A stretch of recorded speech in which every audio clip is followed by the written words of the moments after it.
Hermanos, que el Señor les bendiga en esta tarde. Sean bienvenidos a esta reunión de día jueves. Vamos a orar, vamos a pedirle a Dios que Él nos dé su palabra como Él quiere, no como el exponente quiera, sino como Él quiere, que nos dé entendimiento para también saberla aplicar. Señor, te damos gracias en esta hora por esta oportunidad que nos das de estar en tu casa. Te pedimos que estas enseñanzas que vamos a ver el día de hoy sean de provecho para nuestra vida, que las veamos no solamente como historias, como narraciones bíblicas, sino que sepamos que a través de ellas nosotros podemos conocerte más, podemos ser bendecidos y podemos sobre todo ser de bendición para otros. Ayúdanos a entender tu palabra, que tu Espíritu Santo nos enseñe, Señor, nos redarguya, nos consuele, nos exhorte en todo tiempo, Señor. Gracias por la vida de mis hermanos que ya están aquí presentes, como aquellos que quizás vienen en camino. Tráelos con bien y permítenos estar concentrados en darte a ti la honra y la adoración en este culto. No permitas que ningún pensamiento ajeno a tu voluntad esté gobernando en este tiempo, sino por el contrario, llevamos cautivo todo pensamiento a la obediencia de nuestro Salvador Jesucristo. Te lo pedimos en el nombre de tu Hijo amado Jesucristo. Amén. Bueno, pueden sentarse, hermanos. Vamos a continuar con estas enseñanzas. ¿Alguien me puede decir qué vimos hace 8 días?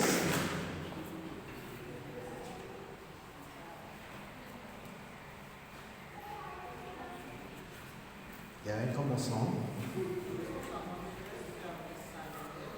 ¿Mande? Ok. Vimos algunos ejemplos, ¿verdad? De cómo el Espíritu Santo obró en el Éxodo. Habíamos empezado a ver cómo, les voy a hacer una recapitulación porque si no recordamos se nos olvida. El Espíritu Santo, desde que Dios creó el universo, Él ha estado presente tanto en la creación inmaterial o inanimada, como en la animada. Inanimada, hablamos acerca de los planetas, acerca de el universo entero, y en lo animado nos referimos en los seres vivos. Bueno, el Espíritu Santo vimos que Él intervino en ambas circunstancias, tanto en lo animado como en lo inanimado. Luego más adelante en Génesis capítulo 6 veíamos cómo el Espíritu Santo empezó a actuar como un juez, pero también como un defensor. Cuando vimos la palabra que decía contender, la palabra contender engloba esto, tanto ser juez como un defensor. En esa generación en la que vivió Noé, ahí vimos cómo el Espíritu Santo estaba obrando de esta manera. Por eso Jehová dice: no contenderá para siempre mi espíritu con ustedes.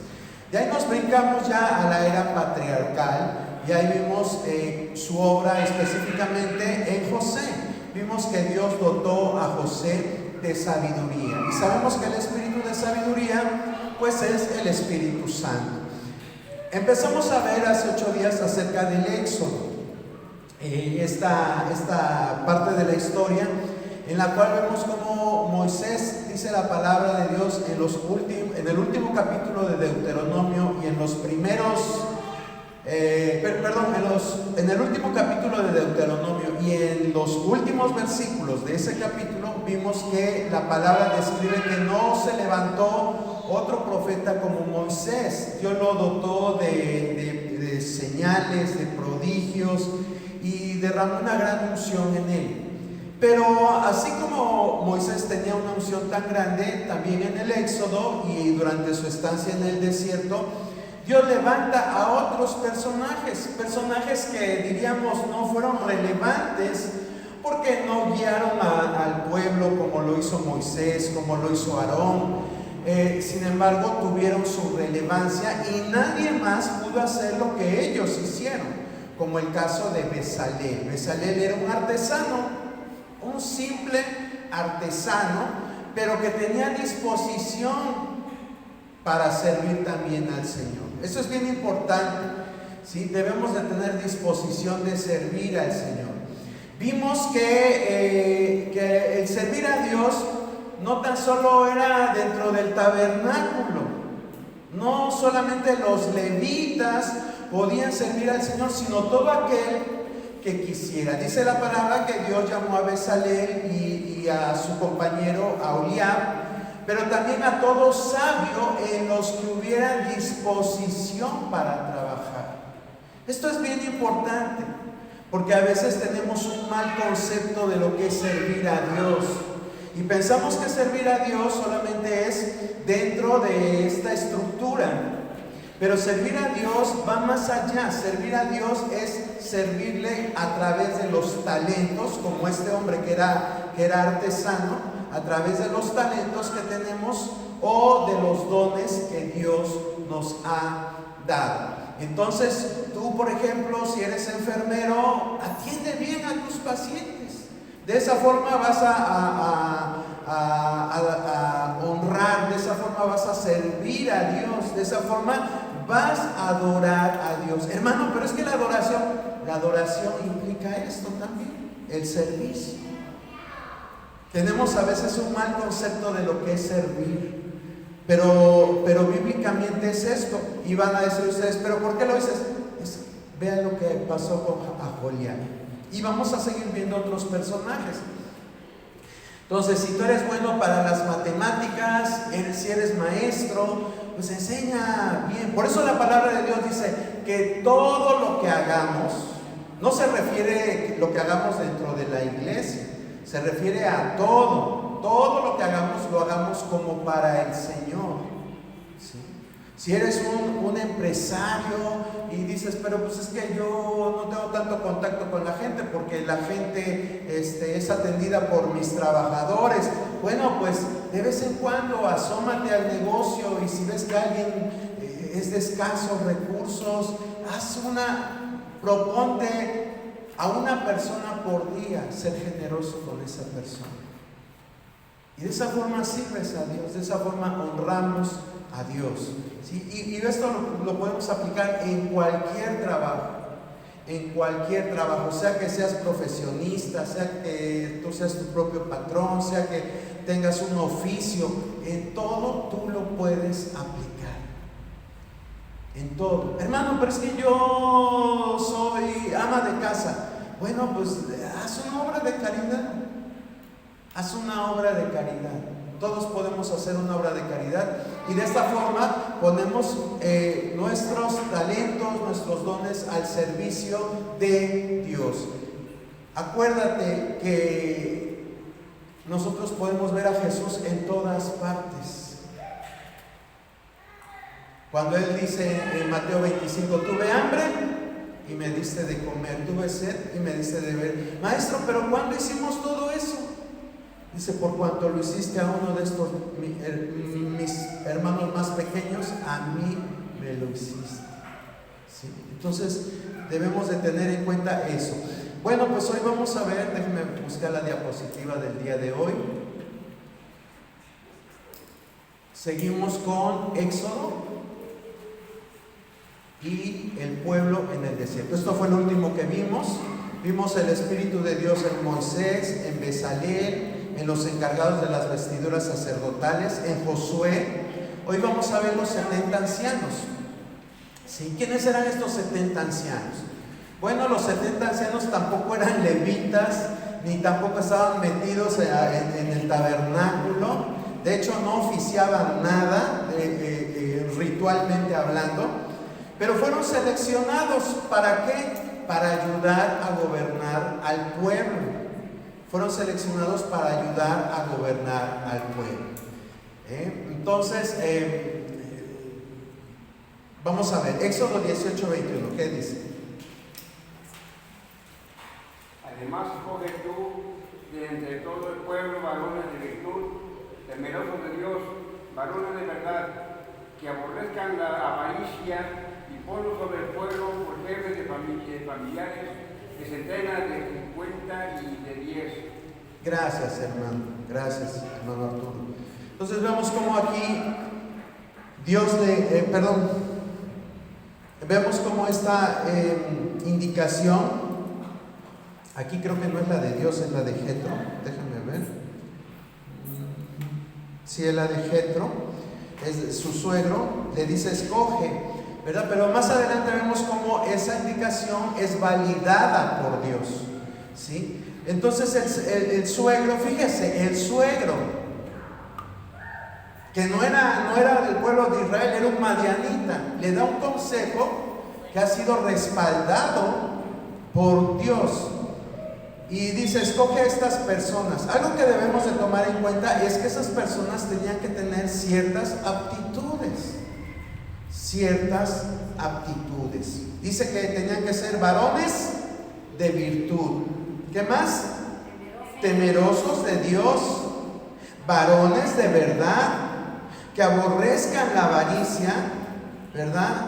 4 cosas, nuevamente, de virtud, que sean temerosos de Dios, varones de verdad y que aborrezcan la avaricia. Podríamos, de hecho, de aquí sacar un mensajazo para el grupo de varones, ¿verdad? Pero solamente quiero que tome en cuenta usted que también para servir, para que sea el servicio agradable delante de Dios, tenemos que tener cualidades. Debemos de tener ciertas cualidades. Por ejemplo, si yo soy una persona, a veces queremos hacer algo que en realidad no va de acuerdo con mis aptitudes.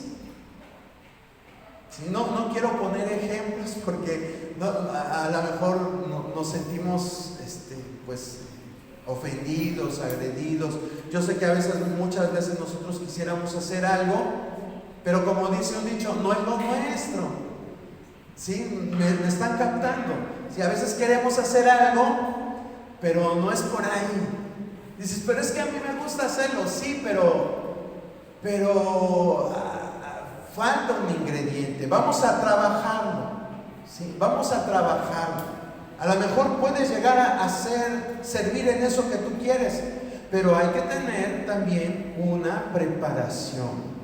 Es importante esto, ¿verdad?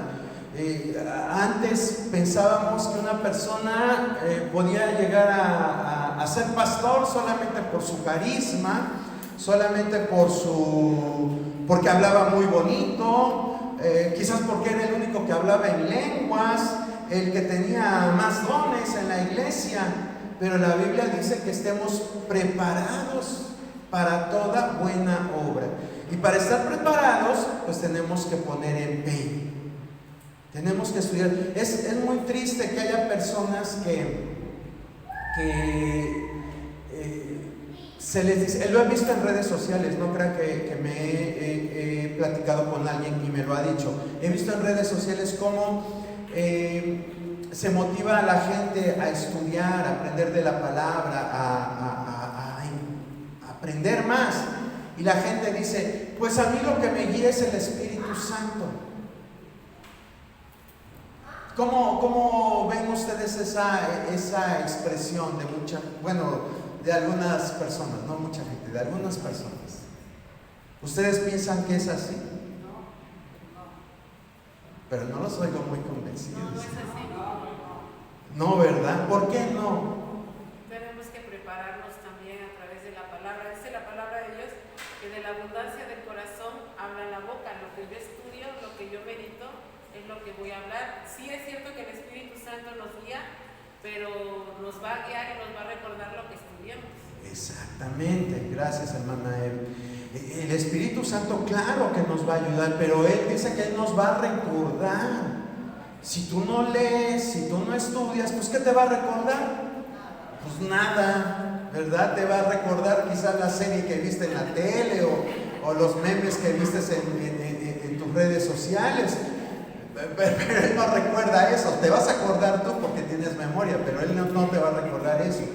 Entonces es bien importante que tengamos en cuenta esto. Tenemos que capacitarnos.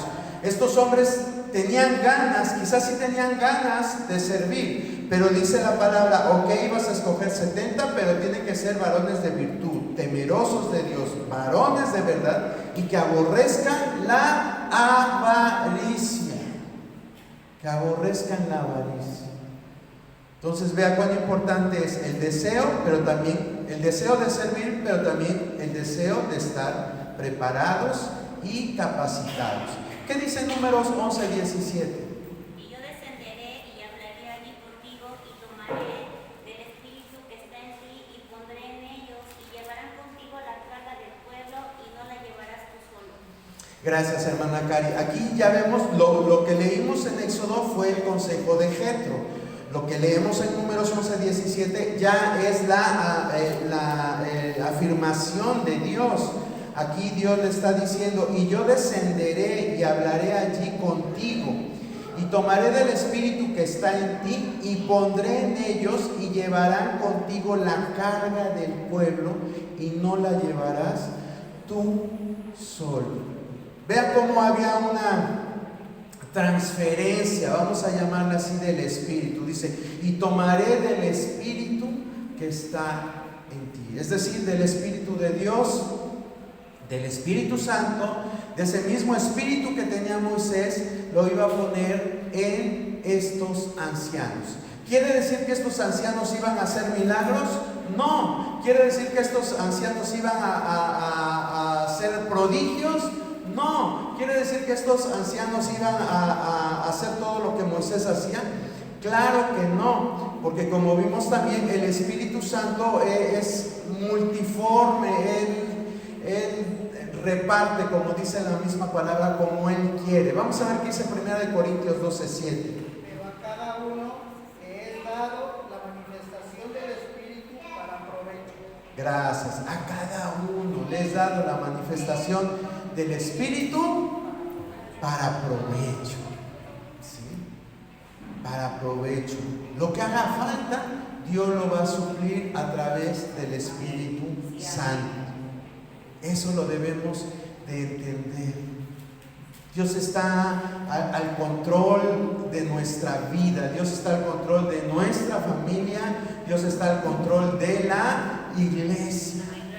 Aunque a veces no entendamos lo que pasa, pero todo está bajo su control. Ahora, ya Dios había tomado del Espíritu Santo de Moisés y lo repartió a los 70. ¿Qué resultó en esto? Números 11:25. Entonces Jehová descendió en la nube y le habló y tomó del espíritu que estaba en él y lo puso en los 70 varones ancianos, y cuando posó sobre ellos el espíritu, profetizaron y no cesaron. Gracias, hermana Evi. Wow. ¿Qué pasó con estos? ¿Cuál fue la manifestación del Espíritu en la vida de estos hombres? Empezaron a profetizar. Empezaron a profetizar. La Biblia no nos especifica qué fue lo que dijeron, de qué manera lo hicieron, no nos especifica. Lo cierto es que el resultado fue que empezaron a profetizar. Fíjese, a José años antes Dios le da sabiduría, a estos hombres les da el profetizar. ¿Profetizar qué es? Profetizar es hablar la palabra de Dios, eso es profetizar. Cuando alguien habla la palabra de Dios, está profetizando. Si por eso una frase tan común cuando alguien profetiza es así dice el Señor, porque está uno hablando en nombre de Dios. Bueno, entonces aquí la palabra nos dice que la manifestación fue que empezaron a profetizar. Pero vean lo que ocurre. Cuando esto aconteció, ¿qué pasó? Vean lean ahí mismo en el capítulo 11, el verso 26 al 28.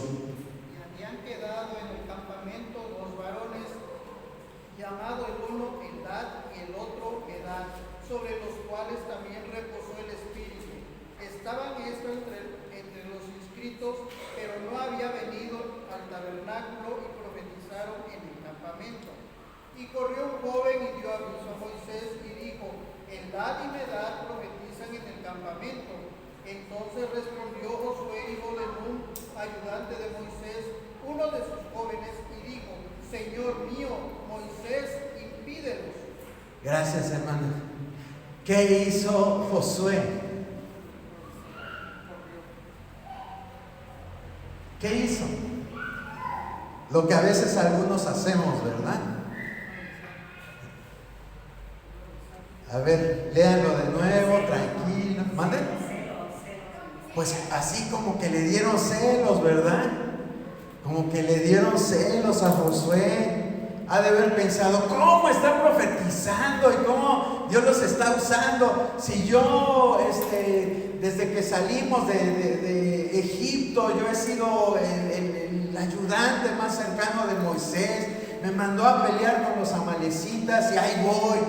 Me dice que lo espere afuera del tabernáculo y ahí estoy hasta que él sale. Me pide que vaya con él al monte Sinaí, ahí tengo que esperarlo 40 días hasta que baje. ¿Y por qué yo no puedo profetizar? ¿Por qué yo no puedo ser uno de los que gobiernan? Porque iban a ser gobernantes estos 70 ancianos.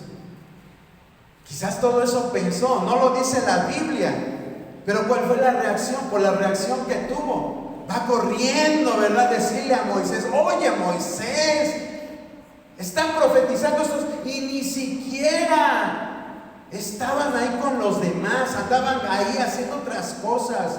Quiere decir que no les interesa el ministerio, quiere decir que no son tan entregados porque no estaban. Bueno, ya estoy yo poniendo de mi cosecha, ¿verdad? Pero todo esto puede acontecer cuando alguien ve que otra persona, pues, como que Dios la usa más, ¿sí o no? Sí. Como que no los oí muy convencidos. Pero a veces pasa. Yo sé que en esta iglesia no, ¿verdad? Yo sé que aquí no pasa. Pero en otros lugares sí, ¿verdad? Empieza alguien a destacar y hasta parece asambleas políticas. Y hasta se le echa tierra a esa persona. Y, bueno, muchas cosas que podrían llegar a pasar. Pues algo así le pasó a Josué. Algo así. ¿Sí? Y debemos de ver esto porque a lo mejor lo hemos llegado a sentir. Cuando decimos, es que a mí no me toman en cuenta, es que esto, es que el otro. ¿Sí? Pero ve a Josué. En primer lugar, lo sintió. Porque él fue corriendo y dijo, impídeselos. Algo así como, ya diles que le paren. Y es, yo creo que humano sentir esto. Pero debemos de tomar también el ejemplo de Josué, porque Josué más tarde llegó a ocupar un lugar mayor que los 70 ancianos. Sí, llegó a ser el sucesor de Moisés. Entonces nosotros nunca debemos de sentirnos desplazados. Como humanos nos sentimos heridos cuando quizás no nos toca, no estamos donde quisiéramos, nos sentimos traicionados, pero la obra es de Dios, hermano. Dios va abriendo camino, Dios va abriendo el lugar que Dios tiene preparado para ti. Cuando esos sentimientos vengan a nuestra mente, lean esta porción, vean lo que pasó con Josué y lo que llegó a ser Josué. En ese momento quizás Dios dijo, no, todavía no es para ti, Josué, espérate tantito. Y esperó Josué y Dios lo colocó en un lugar, no digo mejor, pero sí de más autoridad. Pero tuvo que esperar. ¿Y cuál es la actitud del líder? Vea lo que dice el líder en Números 11, 29. Y Moisés le respondió, ¿tienes tú celos de mí? Ojalá todo el pueblo de Jehová fuese profeta y que Jehová pusiera su espíritu sobre ellos. Gracias, hermano Arturo, hermana Clara. Entonces vean la respuesta del líder de Moisés. Dice, ¿tienes celos de mí? Dice, para todo el pueblo de Jehová fuese profeta. Esa es la actitud de un buen líder, ¿verdad? Deseando que los demás pues crezcan en sus ministerios, crezcan en lo que Dios les ha dado. Esa debe de ser la actitud. ¿Sí? Un pastor o cualquier otro líder no está solamente para estar mandando. Dice la palabra que Dios da los ministerios para equipar a los santos. Lo vamos a ver más adelante en Corintios, ¿sí? Para equiparlos, ¿sí? Para que ellos, como cualquier papá o mamá, mientras los hijos son pequeños, pues están en la casa, están bajo el cuidado, pero una vez que crecen, una vez que ya son capaces de salir adelante, ¿qué tienen que hacer? Pues ya, órale, no te corro, pero ya vete, ya trabajas, ya te di estudios, ya te cuidé, cuando estabas enfermo ahí estuvimos, pero ya tú tienes que irte a hacer tu familia, ¿sí? Esa debe de ser la actitud, tanto en la familia como en la iglesia.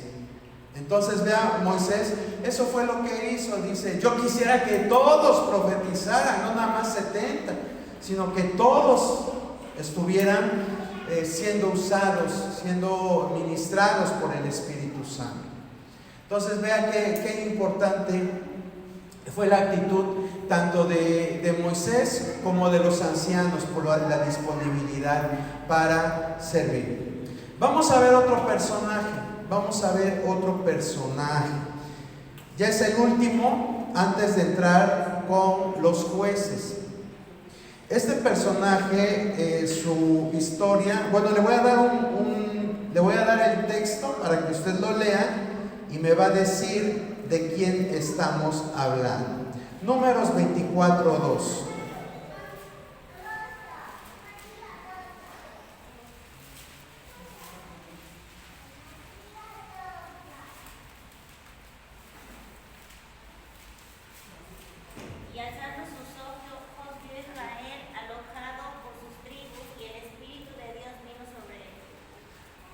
Muy bien, ¿de quién estamos hablando? ¿De quién?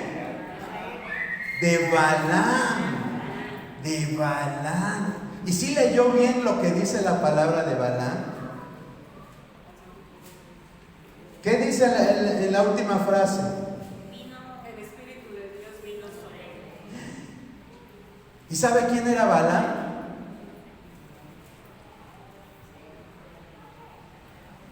¿Sí conocen la historia de Balaam o no la conocen? El profeta que quería pues ganar dinero, y entonces Dios le decía no, y él decía no, voy a ir, y al final bueno, fue igual y Dios lo pidió, pero se sube a su burro o a su asna, y entonces se le aparece el ángel y la asna se revela y golpea al asna y la asna habla. Ok. Era una especie de profeta, vidente, se puede llegar a decir, pero más que nada era un adivino. Y vamos a ver algunos aspectos de este hombre. Esta historia es bien importante, hermano. Es muy importante. Yo espero que estos personajes que hemos estado viendo queden grabados en nuestra mente. Yo creo que nos ha ampliado un poquito más acerca de cómo Dios usa nuestra vida en el servicio diario, que no tenemos que ser especiales, que en el talento que Dios te da, ahí está Dios. Pero este es un caso bien particular. Vamos a ver algunos datos acerca de Balaam. Balaam era un adivino pagano. ¿Qué dice Josué 13:22?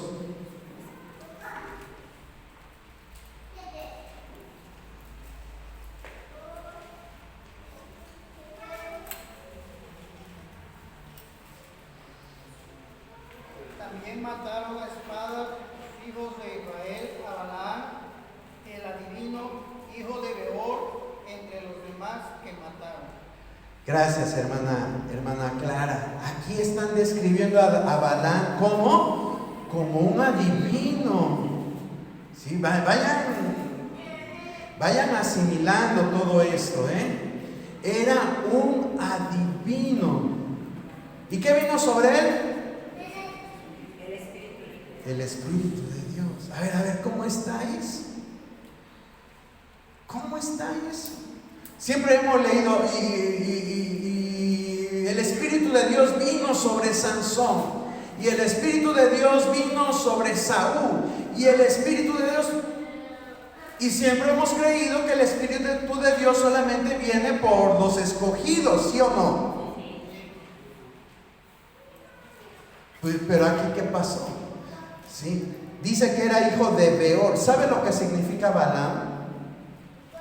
Balaam significa en arameo devorador. Eso significa Balaam, devorador. Eso significa Balaam. Otra cosa, aparte de que era adivino, no era ni israelita ni profeta. Sin embargo, profetizó respecto a Israel. Sí, aquí nos marca Números 23 y 24. No vamos a leerlo porque son capítulos, no son versículos. 23 y 24. Su hogar estaba en Petor. Y ustedes van a decir, bueno, ¿a mí qué me interesa dónde estaba su hogar? Es importante saberlo. Ahorita le digo por qué. Y Petor estaba al noroeste de Mesopotamia. Sí, de hecho esta ciudad estaba en la ribera del Éufrates. Sí, estaba pues ahí cerca de este río. Entonces haga de cuenta, no puse un mapa, discúlpenme, pero haga de cuenta que acá estaba el río Tigris, acá estaba Mesopotamia, la media luna fértil, y más para acá estaba la tierra de Canaán. ¿Sí? Entonces había una distancia considerable. Desde Moab hasta Petor se calcula que había 620 kilómetros de distancia. 620 kilómetros. Y más o menos para poder llegar de Moab a Petor se llevaban unos 20 días de camino. 20 días de camino. Y esto que él vivía en Petor está en Números 22:5, Deuteronomio 23:4. Vamos a omitir esas citas, son cuestiones geográficas. Yo sé que la geografía a muy poco les gusta, pero son importantes. ¿Por qué son importantes? Porque cerca de Petor había una ciudad. Esa ciudad era la ciudad de Harán. Y en esta ciudad de Harán era donde habían vivido Abraham en un tiempo. Después ahí también vivió Labán, porque ahí llegó Abraham, pero también llegó su hermano Nacor. Abraham, usted sabe que se fue de Harán, se fue para Canaán, pero Nacor, el hermano de Abraham, se quedó ahí en Harán. Y ahí se estableció su familia. Luego vino su hijo, el hijo de Nacor. ¿Quién fue? Betuel, muy bien. Y de Betuel nació su otro hijo, que era Labán, muy bien. Y ya, pues ahí se establecieron. Van a decir, bueno, ¿qué tiene que ver Harán con Petor? Bueno, porque el hecho de que Abraham estuviera ahí, el hecho de que Jacob llegara en tiempos de Labán, porque usted sabe que Labán fue suegro de Jacob, y Jacob se casó con Lea y Raquel, muy bien, y se llevó de pasadita a Silpa y a Lea. Y entonces, ahí en Harán, aunque no eran pues adoradores de Yahvé o de Elohim, pero sabían quién era. Sabían quién era, qué Dios era. Entonces, por eso es muy probable que Balaam conociera de Jehová. ¿Sí? ¿Me van siguiendo? Si se perdieron, me dicen, me regreso. Pero por eso es importante, porque decimos, ¿cómo es que de tan lejos que vivía Balaam en Petor estaba conociendo al Dios de los israelitas? Bueno, pues era por eso, porque los antepasados vivían por allá. Y entonces él por la tradición oral, es muy probable que haya sabido de todo lo que hizo Jehová, sí, en aquel tiempo. Aquí hay unas citas que corroboran lo que yo le estoy diciendo. ¿Sí? La distancia entre Harán y Petor, las que estaban por acá, era de 100 kilómetros. ¿Sí? Acuérdese, Moab, que era el reino que solicitó los servicios de Labán, estaba a 650 kilómetros de distancia. Ahí el rey Balac manda a llamar a Balaam, le dice: ven, necesito que vengas porque los israelitas ya no están en el desierto, ya están muy cerquita, ya se echaron a los amorreos y ahora quieren venir contra mí y quieren pues arrasar también con Moab.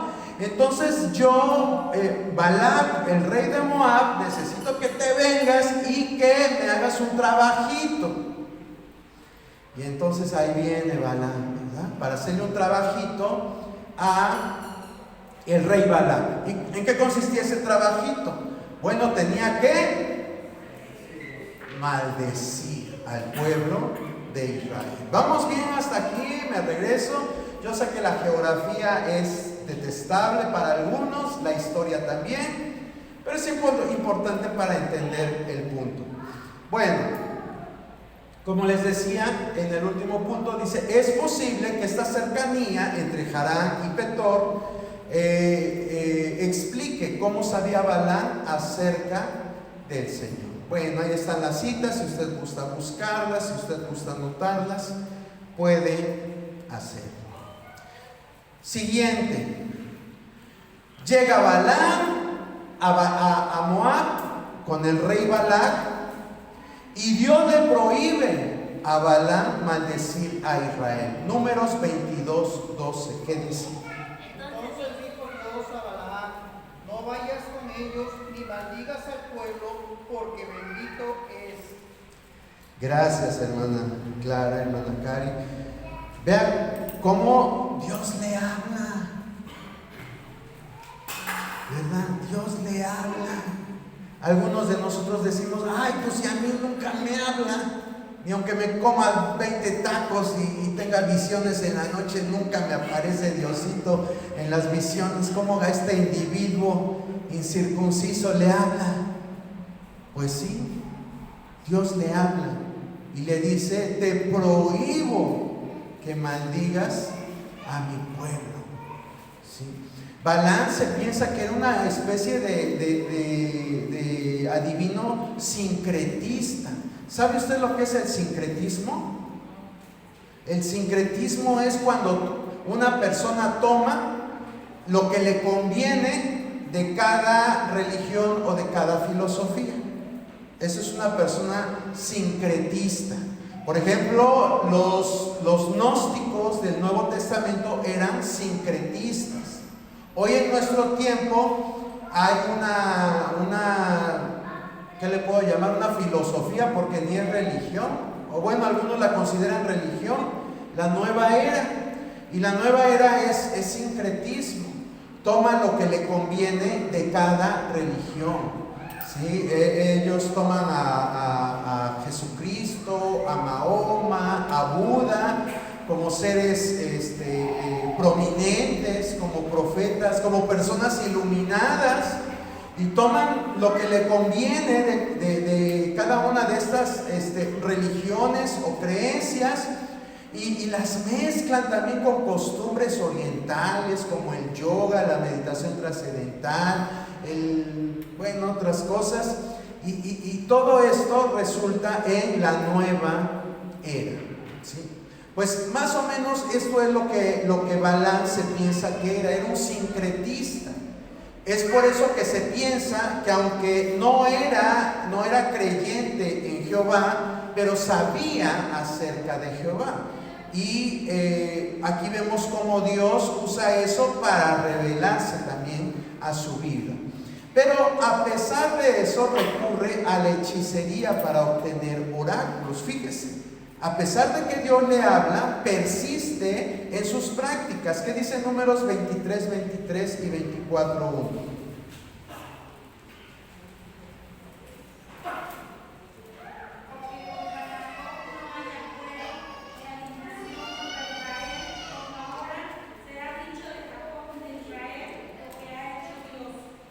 Muy bien, hermana Adriana. ¿Alguien que lea 24:1, por favor? He aquí el pueblo. Cuando vio Balaam que parecía bien a Jehová que él bendijese a Israel, no fue como la primera y segunda vez en busca del agüero, sino que puso su rostro hacia el desierto.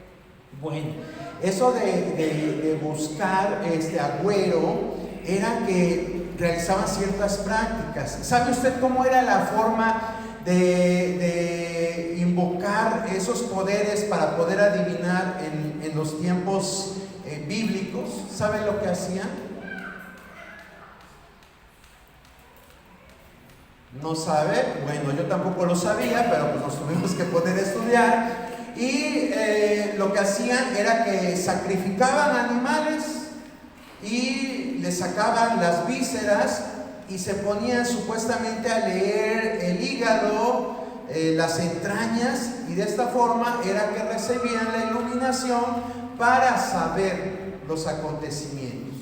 Esa era la forma en que los adivinos practicaban sus magias. Eso lo podemos ver en algunos libros de los profetas, como Jeremías, como Ezequiel. No anoté las citas, pero cuando lleguemos por esos libros, a ver si lo mencionamos. Pero eso es lo que hacían. Como hoy, cuando usted va a Veracruz y hay las húngaras le quieren leer la mano, ¿verdad? Bueno, eso ya es muy noble que te quieran leer la mano, pero en la antigüedad no. En la antigüedad mataban a un animalito, le sacaban las entrañas y se ponían a buscar a través de las entrañas las respuestas para lo que necesitaban. Bueno, entonces todo esto lo hizo Balaam.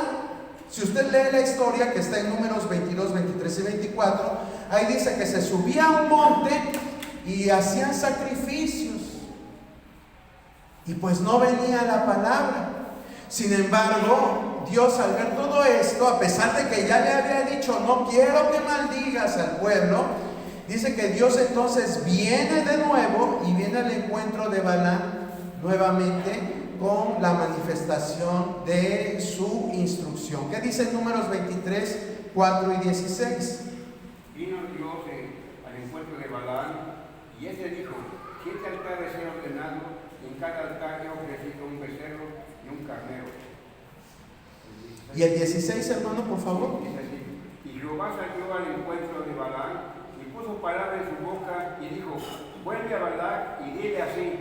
Gracias, hermano Arturo. Entonces, vea, aquí está hablando un poquito de lo que yo le mencionaba. Dice que hizo 7 altares y en cada altar ofreció un becerro y un carnero.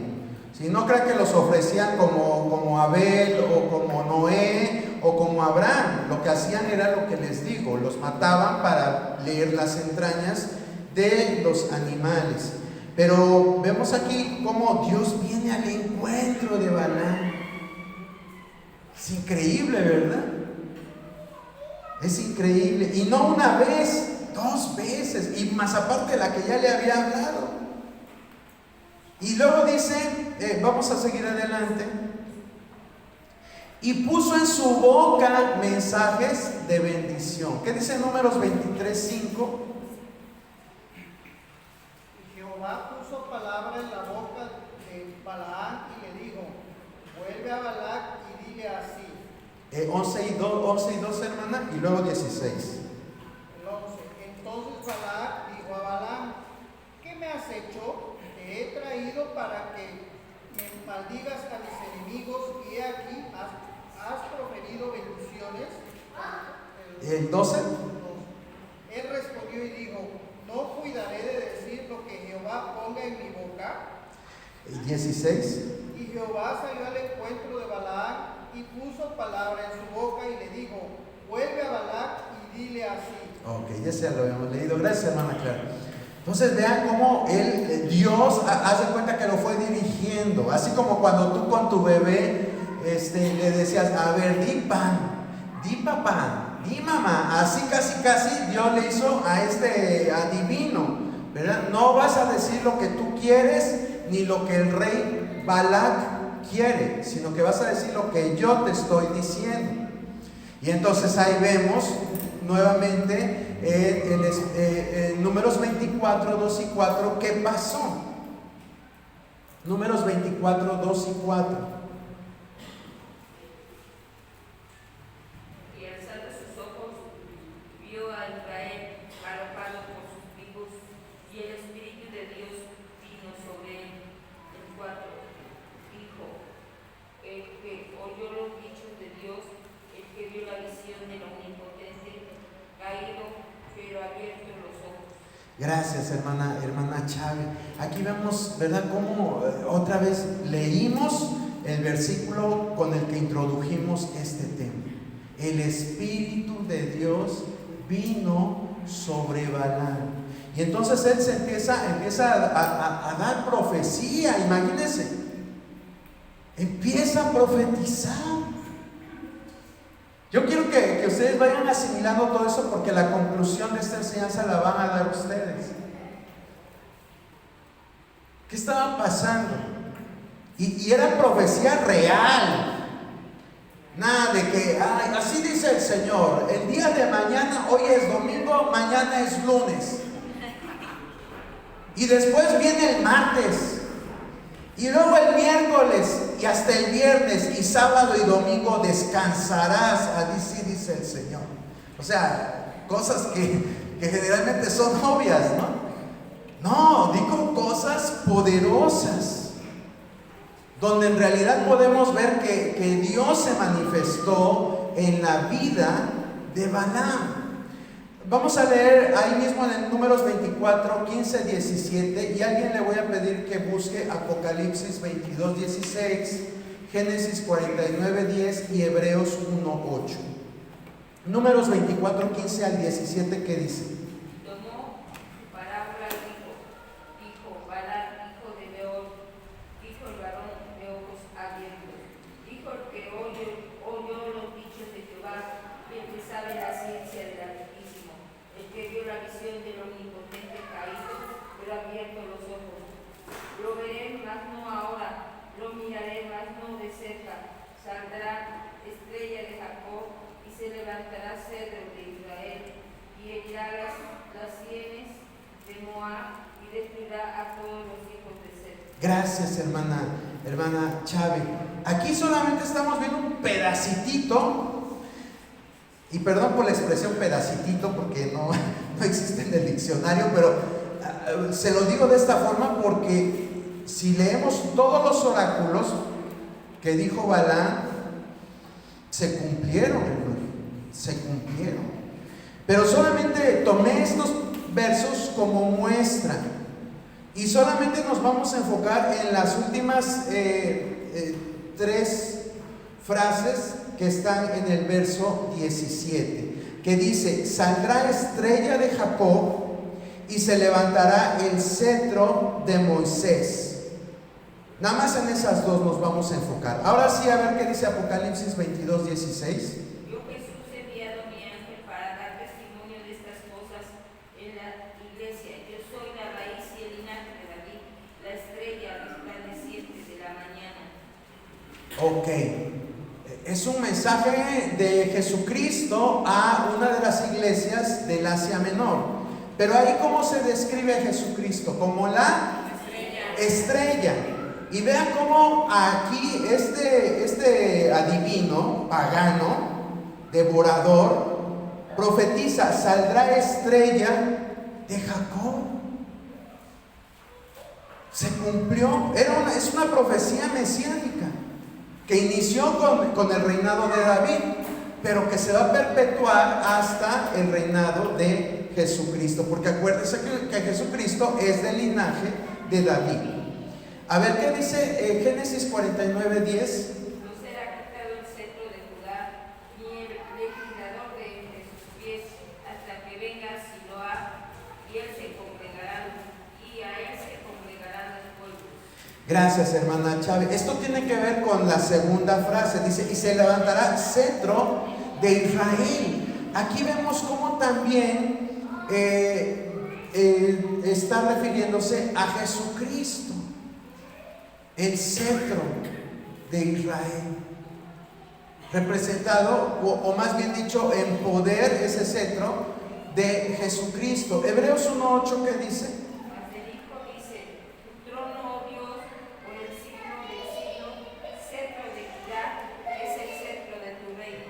Gracias, hermana. Entonces, ¿se da cuenta cómo? O sea, no era de que, a ver, voy a decir esto y a ver si pega, sino que fue en realidad una palabra profética de Dios, de parte de Dios, ¿sí? Y vean cómo Dios lo usa a pesar de lo que era. Segunda de Pedro 2:15. Han dejado el camino recto y se han extraviado siguiendo el camino de Balaam, hijo de Beor, el cual amó el premio de la maldad. Gracias, hermana Eve. Antes de analizar esta cita, aquí en Números 24, 17, ¿no les llama la atención algo? El pasaje que vimos de la profecía que da Balaam, hasta el final, ¿no les llama la atención lo que dice? 24, 17.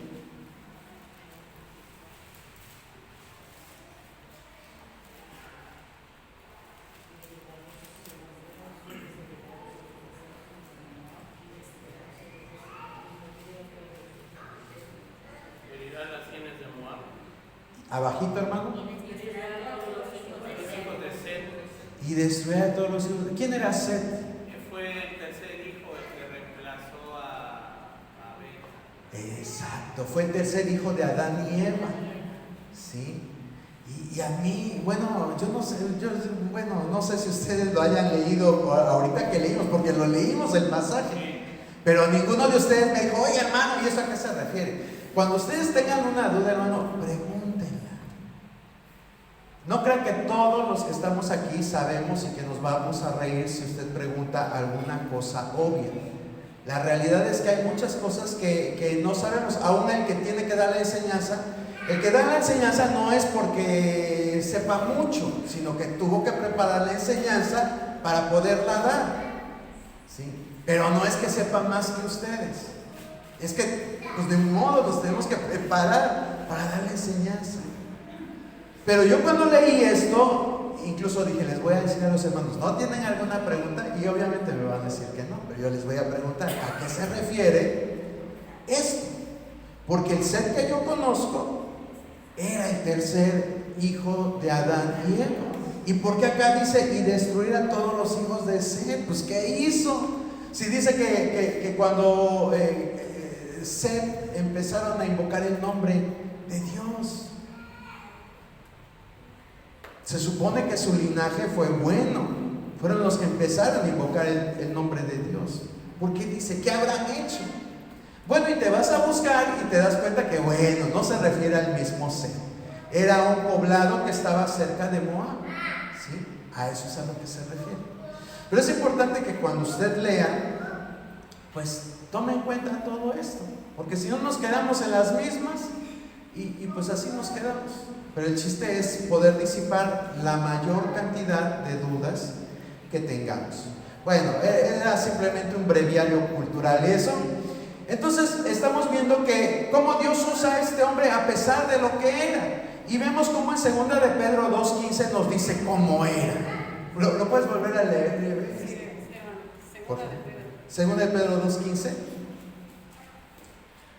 Han dejado el camino recto y se han extraviado siguiendo el camino de Balaam, hijo de Beor, el cual amó el premio de la maldad. Gracias, hermana Eve. Dice, han dejado el camino recto y han decidido seguir el camino de Balaam, un camino malo, torcido. Y luego, ¿qué nos dice Judas 11? Hay de ellos porque han seguido el camino de Caín y se lanzaron por lucro en el error de Balaam y perecieron en la contradicción de Coré. Vuelve a hablar, aquí habla de otras fichitas, ¿verdad? Bien lindos. Habla de Caín y habla de Coré, que bueno, eso se cuecen aparte. Bueno, al final se van a cocer en el mismo lugar, pero bueno, pero nos habla aquí de Balaam, como alguien lo ponen al mismo nivel que a Caín y al mismo nivel que Coré, y eran pesos pesados esos tipos.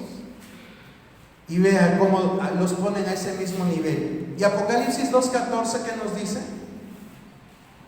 Pero tengo unas pocas cosas contra ti, que tienes ahí a los que retienen la doctrina de Balaam, que enseñaba a Balaam a poner los pies sobre los hijos de Israel, a comerle cosas sacrificadas a los ídolos y a cometer fornicación. Gracias, hermano Misael.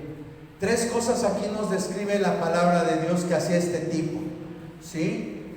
Dice que sacrificaba o guió al pueblo a sacrificar a los ídolos.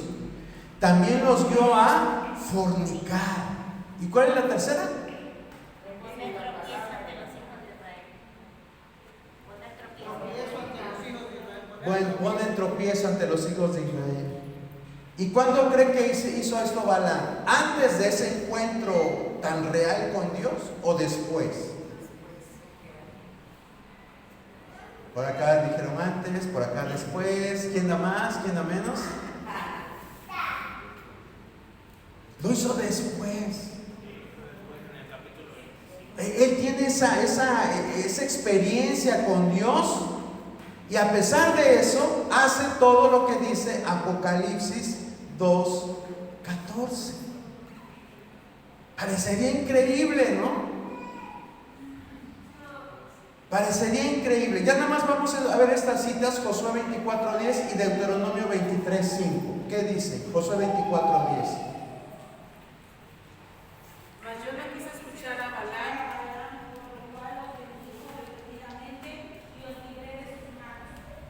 Gracias, hermana Adriana, hermana Eve. Dice: yo no quise oír a Balaam, las maldiciones de Balaam, dice, y lo libré de sus manos. Y Deuteronomio 23:5. Mas no quiso Jehová tu Dios oír a Balaam, y Jehová tu Dios te convirtió la maldición en bendición, porque Jehová tu Dios te amaba. Gracias. Quise terminar con esa porque está bien bonita el pasaje, ¿a poco no? Es bien bonito. Hay personas que todavía están diciendo: ay, se me hace brujería, ay, y Satanás me puede meter en la zancadilla. Y ahí están teniendo cristianos miedo de Satanás, cuando que Dios gobierna todo, hermano. La Biblia así lo dice desde un principio. El que da autorización para enviar espíritus demoníacos siempre ha sido Dios. No sé de dónde sacamos como cristianos esa teología de que, ay, es que el Espíritu Santo, es que el enemigo, no sé de dónde lo sacamos. Siempre la Biblia dice, y Dios envió un espíritu que vino a perturbar a Saúl. Y Dios envió un espíritu mentiroso para que engañara a los profetas. Y Dios envió... Y todavía en el Nuevo Testamento dice: yo les voy a enviar un espíritu engañador para que no crean a la verdad. Entonces, ¿quién es el que manda a final de cuentas en el reino de las tinieblas? Dios, dígalo así, Dios es el que manda. El problema es que venimos...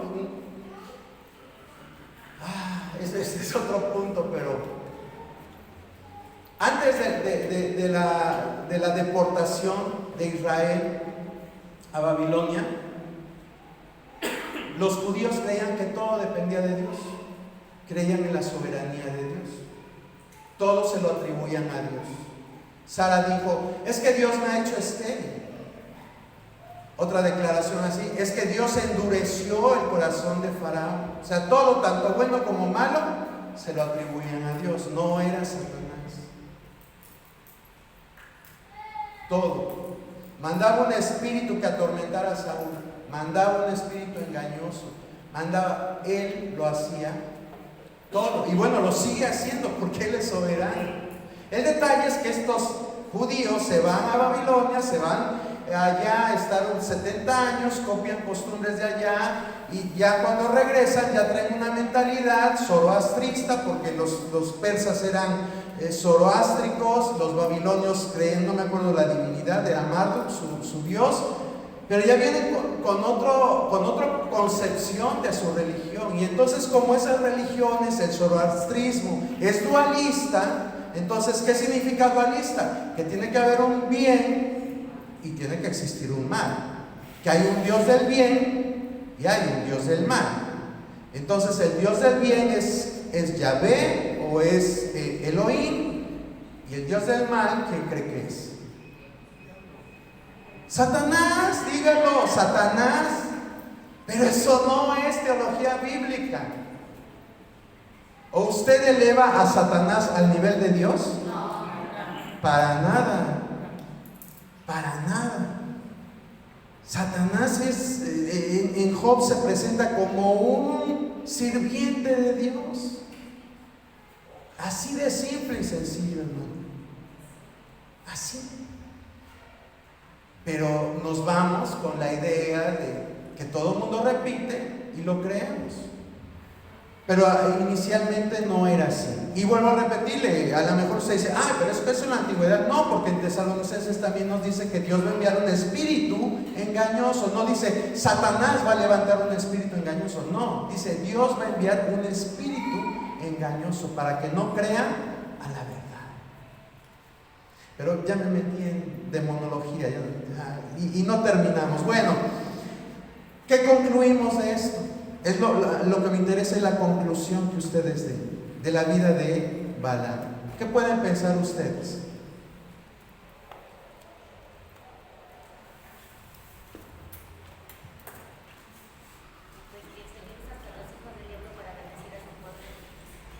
Muy buena, que Dios usa hasta los hijos del diablo para bendecir a su pueblo. Muy buena. ¿Alguien más?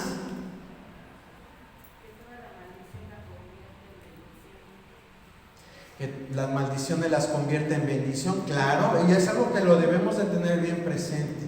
Nada de que, me está yendo mal, yo creo que me están haciendo ojo, yo creo que nada de eso. Si estás en Cristo, nada de eso te va a tocar. Grábate Deuteronomio 23:5. Dios cambia las maldiciones en bendiciones para los hijos de Dios.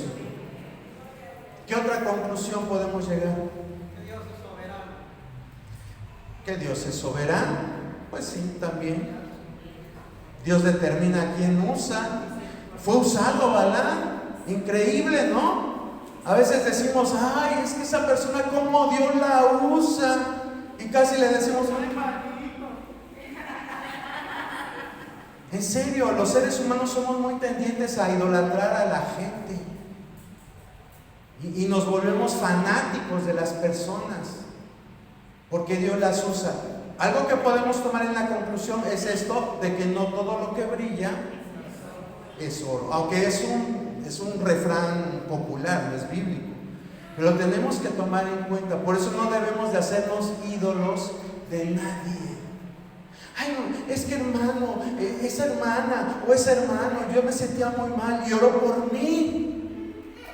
Y se me fue todo lo que sentía. Oró por mí y sané.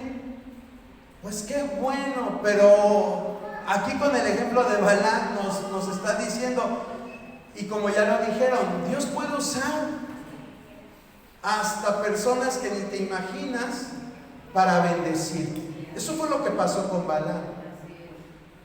¿Sí? Entonces no idolatremos a la gente. A veces somos muy dados.